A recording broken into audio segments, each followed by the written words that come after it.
దైవ మర్మములు.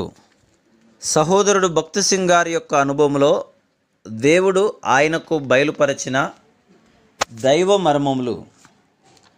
ఏప్రిల్ 22. మీరు అవిశ్వాసులతో జోడుగా ఉండకుడి. 2 కొరింథీ 6:14. చాలా నెలలు ప్రార్థించిన తర్వాత ప్రభువు నాకొక భయమును కొల్పు వర్తమానమును అనుగ్రహించను.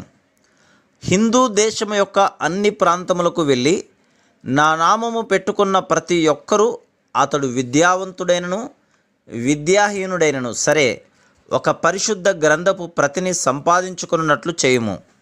వారు నా నామమును ధరించిన వారైతే తప్పక ఒక బైబిల్ ప్రతి వానికి ఉండవలెను. 2వదిగా వారెట్లు దానిని ఉపయోగించుకొనవలనో నేర్పించుము. 3వదిగా ప్రార్థించుటకు వారికి నేర్పుము. వారి అక్కరల కొరకు ఎట్లు నా యుద్ధకు రావాలనో నేర్పుము అని బహుతేటగా దేవుడు నాతో చెప్పెను. ఇది చాలా తేలికగా కనిపించవచ్చును, అయినను ఆ వర్తమానమునిచ్చుటకు నేను చాలా భయపడితిని. ఒక నమూనా లేకుండా భవనమును నిర్మించలేము. ఆ నమూనాను మార్చివేసి నీ ఇష్టం వచ్చిన మార్పులను చేసి దానిని నిర్మించలేవు. ఇంజనీరు అనుమతి లేనిదే దానిని కట్టువారు, కూలివారు మార్పులు చేయుటకు అధికారం లేదు. ప్రభు పని కొరకు ఒక పరలోకపు ఏర్పాటు కలదని బైబిల్ చూపుచున్నది.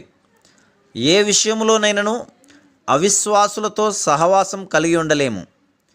విశ్వాసులు అవిశ్వాసులను వివాహం ఆడరాదని బోధకులు, మిషనరీలు అనేకసార్లు చెప్పెదరు. మీరు తిరిగి జన్మించిన క్రైస్తవులైతే మీరు వివాహం ఆడబో వ్యక్తి తిరిగి జన్మించి ఉండునట్లు చూచుకొనుడి అని వారు చెప్పుదురు. అయితే 2 కొరింథీ 6:14-15 వచనంలోని మాటలు పై దానికంటే ఎక్కువ విశేషములను తెలుపుచున్నవి.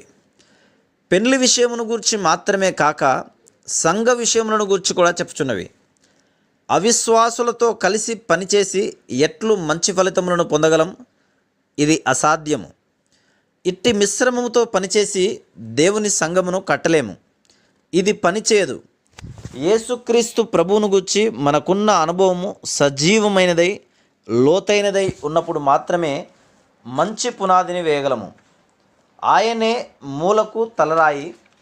మన సొంత ఆచారములకు, భ్రమలకు అవి ఎంత మంచివైనను సరే కట్టుబడి పనిచేయలేం. దేవుని వాక్యమునకు విధేయులమొకటిలోనే మనకు క్షేమము కలదు. ఎట్లు దేవునికి విధేయులమై ఆయన అధికారమునకు లోబడి సురక్షితముగా కాయబడగలమో, దేవుని వాక్యమును ఖచ్చితంగా చదివి పాటించి నిర్ణయించుకొనవలెను. Praise the lord.